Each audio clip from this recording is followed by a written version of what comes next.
ప్రభుత్వం కొలువైన నెల రోజుల్లోనే అభయహస్తం గ్యారంటీల అమలుకు శ్రీకారం. రాష్ట్ర ముఖ్యమంత్రి శ్రీ యనుమల రేవంత్ రెడ్డి గారు, ఉప ముఖ్యమంత్రి శ్రీ బట్టి విక్రమార్క మల్లు గారు మరియు రాష్ట్ర మంత్రివర్గం చేతుల మీదుగా ప్రజా పాలన ప్రోగ్రాం ప్రారంభం. డిసెంబర్ 28, 2023 నుండి జనవరి 6, 2024 వరకు ప్రజా పాలన దరఖాస్తుల స్వీకరణ. ఈ ప్రజా పాలన దరఖాస్తులో మహాలక్ష్మి, రైతు భరోసా, ఇందిరమ్మ ఇండ్లు, గృహజ్యోతి, చేయూత గ్యారంటీల లబ్ధి కొరకు అప్లై చేసుకోవచ్చు. ప్రగతి పదం, సకల జనహితం, మన ప్రజా ప్రభుత్వం. నమస్తే, నేను వైష్ణవి. వెల్కమ్ టు మాస్టర్ కి టీవీ. ఇది సామాన్యుడి స్వేచ్ఛకు సంకేతం. ఇక డీటెయిల్స్ చూసుకున్నట్లయితే టీడీపీ అధికారంలోకి రాగానే నెల్లూరులో 1000 మందికి షాప్స్ కట్టిస్తానని టీడీపీ నేత నారాయణ అన్నారు. ఎన్టీఆర్ నగర్లో జరిగిన భవానీ మాత భజన కార్యక్రమంలో పాల్గొన్న పొంగూరు నారాయణ చిరు వ్యాపారులకు ఈ మేరకు హామీ ఇచ్చారు. మినిస్టర్గా ఉన్నప్పుడు కొంతమంది చిరు వ్యాపారస్తులు కదా, చిన్న చిన్న వ్యాపారస్తులకి ఒక 500 మందికి ఒక షాప్స్ ఇవ్వదలుచుకున్నాను. 5,000 మందికి హెల్ప్ చేస్తుంది వేరు. ఒక 500 మందికి నెల్లూరు ముత్తుకూరు రోడ్లో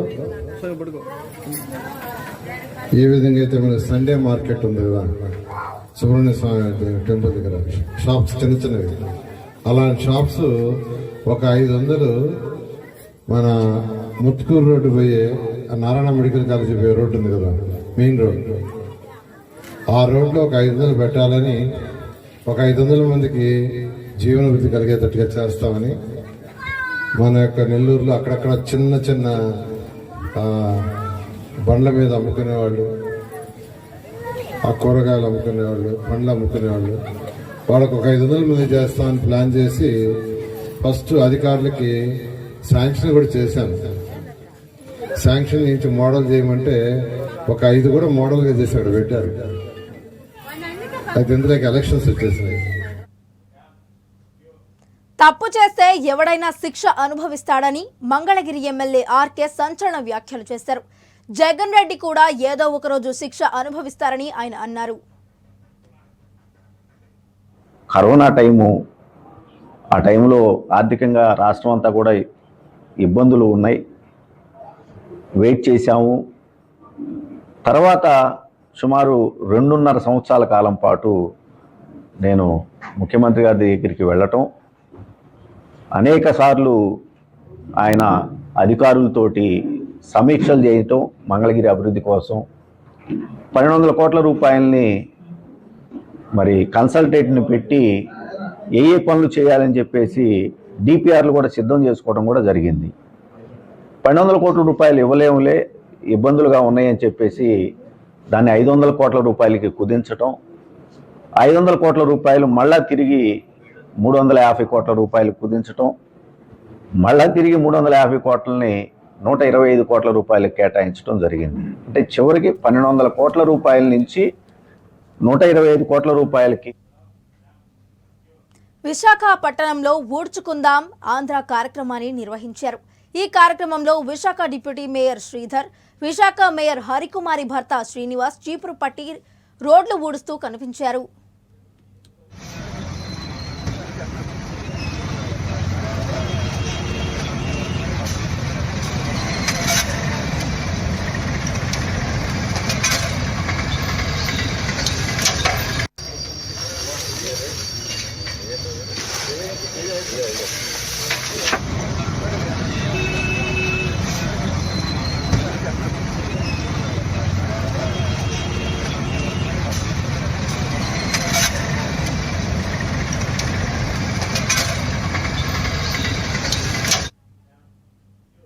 కాకినాడలో కాంగ్రెస్ సభ జరిగి 100 ఏళ్లైన సందర్భంగా కాంగ్రెస్ పార్టీ మార్చ్ నిర్వహించింది.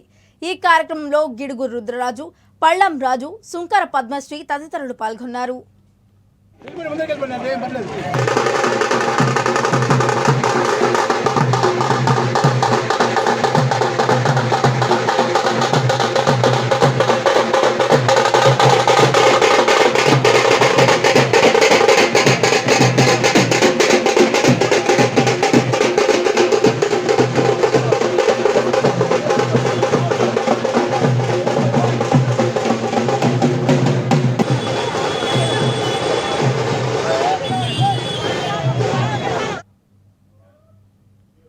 కాకినాడలో కాంగ్రెస్ సమావేశానికి 100 ఏళ్ల సందర్భంగా సేవాదళ ఆధ్వర్యంలో మహాత్మా గాంధీ విగ్రహానికి పూలమాలలు వేసి ఘనంగా నివాళులర్పించారు. గణేష్ రాలేదు.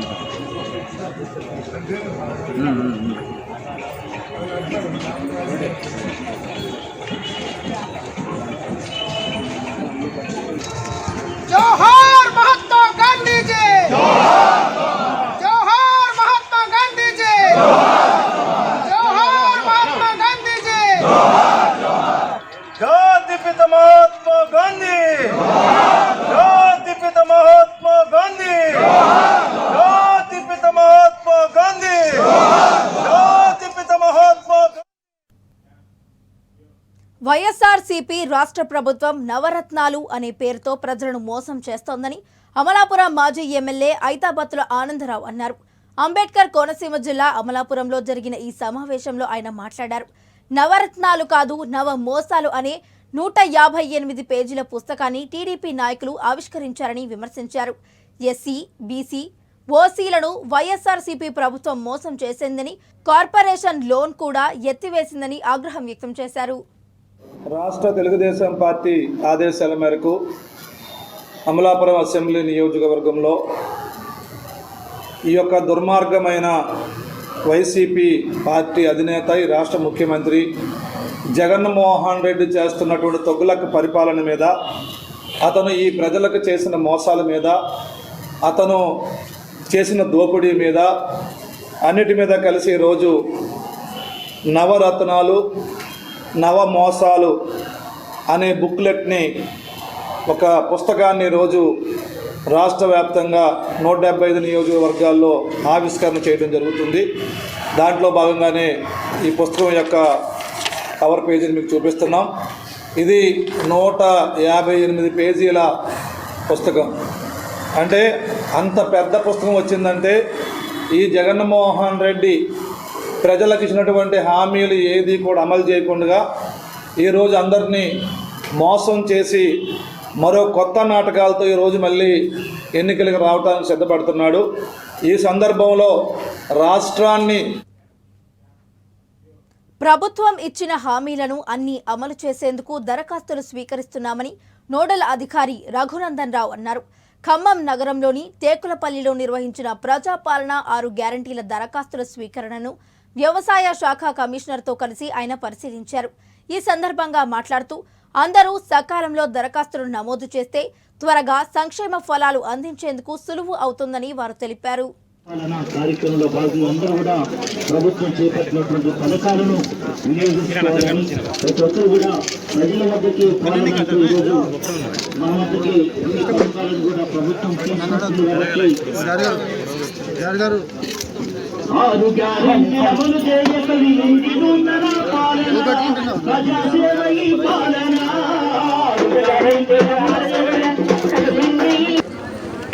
మన రాష్ట్రంలో ఉన్న కొత్త ప్రభుత్వం ప్రజాపాలన కార్యక్రమంలో ప్రజల నుంచి గ్యారెంటీస్ అమలు చేయడానికి అప్లికేషన్స్ తీసుకున్న కార్యక్రమానికి ఖమ్మం జిల్లాలో నన్ను నోడల్ ఆఫీసర్గా రాష్ట్రంలో ఈరోజు ఈ పర్యటనలో భాగంగా ఇది 2వ గ్రామ సభకి రావడం జరిగింది. ఈ జిల్లాలో ఏర్పాట్లు చాలా బాగున్నాయి. ప్రజలు కూడా వాళ్ళకి అవసరమైన అభ్యర్థులు చేయడం జరుగుతుంది. ఈ కార్యక్రమం జరుగుతున్న తీరుని ప్రజల నుంచి చాలా మంచి స్పందన వస్తుంది. చాలా ప్రశాంతంగా డిమాండ్ల సాధనకు సమ్మెబాట పట్టిన అంగన్వాడీ ఉద్యోగులు, కస్తూర్బా గాంధీ విద్యాలయాల సిబ్బందిని ప్రభుత్వం పట్టించుకోకపోవడం దారుణమని శ్రీకాకుళం ఎంపీ కింజరాపు రామ్మోహన్ నాయుడు మండిపడ్డారు. ఉదాసీన వైఖరి వదిలి ఉద్యోగుల సంక్షేమానికై కృషి చేయాలని హితవు పలికారు.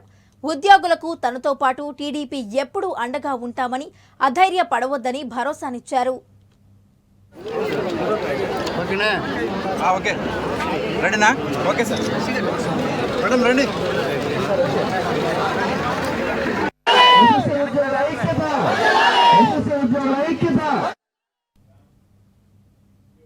బులెటిన్లో షార్ట్ బ్రేక్.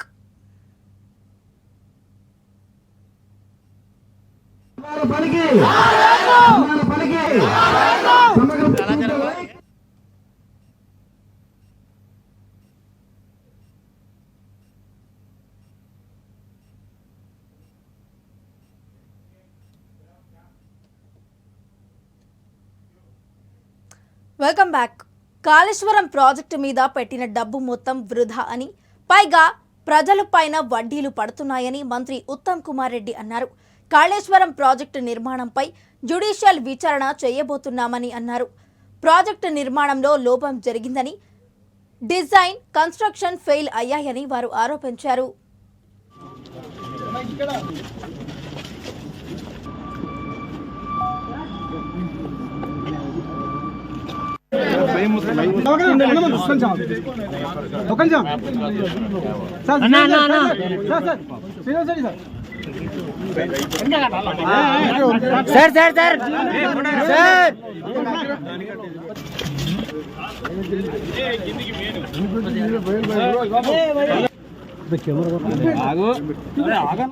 నెల రోజుల్లోనే అభయహస్తం గ్యారంటీల అమలుకు శ్రీకారం.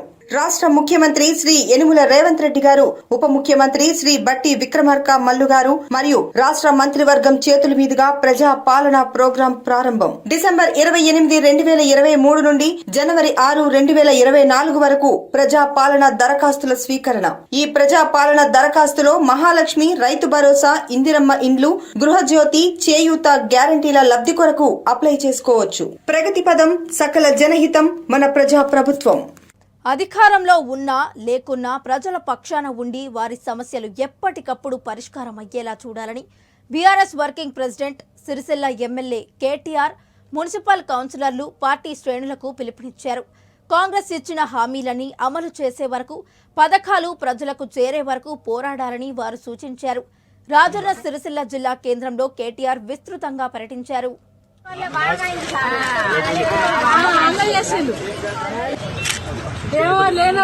మంచిగా బతికినాం, తిన్నాం, అన్నానికి వచ్చిన బియ్యం తిన్నాం.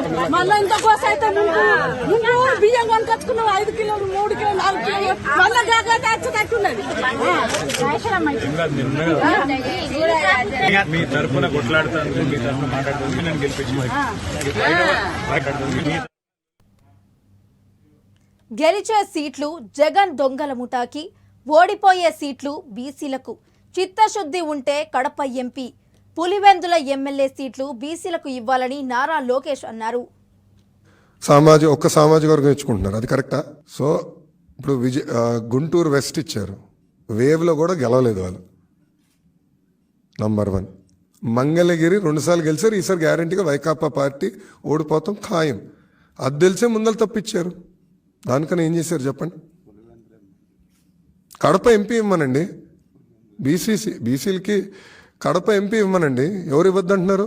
గెలిచే సీటు కదా, గ్యారంటీ గన్ షాట్ సీట్ కదా, సొంత బంధువు కాదని ఇవ్వమనండి, అప్పుడు ఒప్పుకుంటా. ఓకే, గెలిచే సీటు ఉంది కదా పులివెందల, అది ఇవ్వమనండి. అరే ఓడిపోయే సీట్లు బీసీ సోదరులకి ఇచ్చి మేదో న్యాయం చేస్తున్నాం, పొడి చేస్తున్నాం అంటే ఎవరు నమ్ముతారు స్వామి? ఇక్కడ అడుగుతున్నా, ఎవరు నమ్ముతారు? ఇప్పుడు గతంలో గెలిచిన చిలుకలూరుపేట సీటు కాదని. అభయహస్తం పథకాల దరఖాస్తులపై ఖమ్మం జిల్లా కలెక్టర్ విపి గౌతమ్ ప్రజలకు అవగాహన కల్పించారు. అది ఇస్తే ఇప్పుడు చెల్లుతుందా, మళ్ళీ మీ సేవ ముందెళ్ళి క్యూ కట్టాలా, అట్లాంటి భయాందోళనకు గురవుతున్నారు. అలాంటిది ఏం అవసరం లేదు. మీది ఏ ఆధార్ కార్డు ఉందో, ఏ రేషన్ కార్డు ఉందో అది సబ్మిట్ చేస్తే చాలు. ఎందుకంటే అప్పుడు తీసుకున్న వాళ్ళన్నీ ఆంధ్రప్రదేశ్లో ఉంటుంది, ఇప్పుడు అది తెలంగాణ అయిపోయింది, అది అందరికీ తెలిసినదే. అది మనం వెరిఫై చేసుకుంటాం, ఏమి ఇబ్బంది లేదు. సో అట్లానే కొన్ని దగ్గర గ్రామ పంచాయతీలు కూడా కొత్తగా అయి ఉంటాయి, పాత గ్రామ పంచాయతీ పేరు ఉందని. అట్లాంటిది మీరు ఎలాంటి ఆలోచన చేయనక్కర్లే. మీ దగ్గర ఉన్న ఆధార్ కార్డు, మీ దగ్గర ఉన్న రేషన్ కార్డు సబ్మిట్ చేస్తే సరిపోతుంది. ఇన్కమ్ సర్టిఫికేటు, కమ్యూనిటీ సర్టిఫికేట్ అలాంటిది మనం ఈ స్టేజ్లో అడగట్లేదు, అందులోనే అడుగుతున్నాం. మీ ఆదాయం ఎంత, కులం ఎంతను మనం అడుగుతున్నాం, కానీ సర్టిఫికేట్స్ అడగట్లేదు. సో అది దానికి కూడా ఎక్కడ కూడా ఇన్కమ్ సర్టిఫికేట్కి క్యూ కట్టడం అలాంటిది అవసరం లేదు. సో మీరు ఫస్ట్ అప్లికేషన్ ఇచ్చేసేయండి, డేటాబేస్లో ఎంటర్ చేస్తాం. తర్వాత అన్ని వెరిఫికేషన్ అప్పుడు కూడా అన్నీ కూడా యంత్రాంగం చూసుకుంటుంది. మీరు ఎలాంటి ఇది చేయడానికి అవసరం లేదని ప్రజల్ని కోరుతా ఉన్నాను. ఈ స్వర్ణావకాశాన్ని మీరు అందరూ కూడా వినియోగించుకొని దరఖాస్తుల్ని సమర్పించవలసిందిగా కోరుతున్నాను. ప్రభుత్వం కూడా ప్రతి ఒక్క అర్హులైన కుటుంబానికి ఈ స్కీమ్స్ ఇంప్లిమెంట్ చేయాలనే చిత్తశుద్ధితో ఉంది కాబట్టే మీ దగ్గర వచ్చి అప్లికేషన్స్ తీసుకుంటున్నారు. లేకపోతే అప్లై చేయమని చెప్తే సగం మంది అప్లై చేయరు, ప్రభుత్వానికి భారం తగ్గుతుంది. డాక్టర్ బిఆర్ అంబేద్కర్ రాష్ట్ర సచివాలయంలో సింగరేణిపై డిప్యూటీ సీఎం భట్టి విక్రమార్క సమీక్షా సమావేశం నిర్వహించారు. సమీక్షకు సీఎండీ శ్రీధర్, ఓఎస్డీ కృష్ణ భాస్కర్, డైరెక్టర్లు, వివిధ శాఖల ఉన్నతాధికారులు హాజరయ్యారు. ఈ సందర్భంగా డిప్యూటీ సీఎం భట్టి మాట్లాడారు. విద్యుత్ కొరత రాకుండా బొగ్గు ఉత్పత్తి చేయాలని దిశానిర్దేశం చేశారు.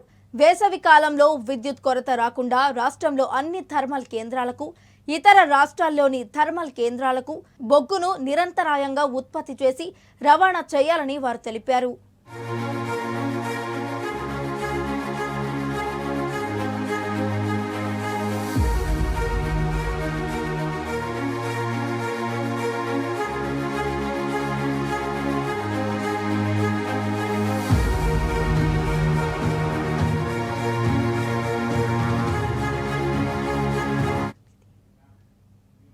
కుప్పం నా సొంత గ్రామం, కుటుంబం లాంటిదని టీడీపీ అధ్యక్షుడు నారా చంద్రబాబు అన్నారు. అందులోనూ గుడుపల్లి గుండెకాయ లాంటిదని తెలిపారు. ఎప్పుడు ఎన్నికలు వచ్చినా గుడుపల్లి ప్రజలు 95% ఓట్లు టీడీపీకే వేస్తారని తెలిపారు. అందుకే ఏమాత్రం అనుమానం లేకుండా చెప్తున్నా వచ్చే ఎన్నికల్లో 1,00,000 మెజారిటీతో గెలవబోతున్నారని ధీమా వ్యక్తం చేశారు.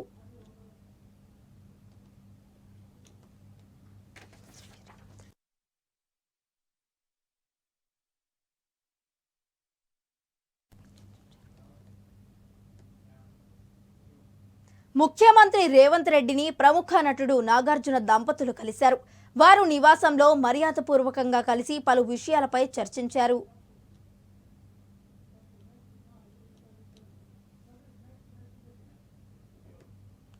మధ్యప్రదేశ్, రాజస్థాన్, ఛత్తీస్గఢ్ రాష్ట్రాలకు కొత్త ముఖ్యమంత్రుల ఎంపికపై ప్రధాని నరేంద్ర మోడీ తాజాగా స్పందించారు. ఇది కొత్త ట్రెండ్ కాదని వివరించారు. గతంలో చాలాసార్లు బీజేపీలో ఇలా జరిగిందని, ఇందుకు మంచి ఉదాహరణ తానేనని తెలిపారు. మధ్యప్రదేశ్, రాజస్థాన్, ఛత్తీస్గఢ్ రాష్ట్రాల్లో రాజకీయ ఉద్దండులను కాదని, కొత్త వారిని సీఎం పదవికి ఎంపిక చేయడం రాజకీయ విశ్లేషకులను కూడా ఆశ్చర్యపరిచిన విషయమని తెలిపారు. ఈ పరిణామాలపై మోదీ పలు విషయాలు పంచుకున్నారు. బీజేపీలో ఎప్పటి నుంచో ఉన్న ఈ ట్రెండ్ను నేనే మంచి ఉదాహరణ. నేను గుజరాత్ సీఎం అయ్యే నాటికి నాకు పరిపాలన అనుభవం లేదు. అప్పటికి నేను అసెంబ్లీకి కూడా ఎన్నికలు కాలేదు అని మోదీ తెలిపారు.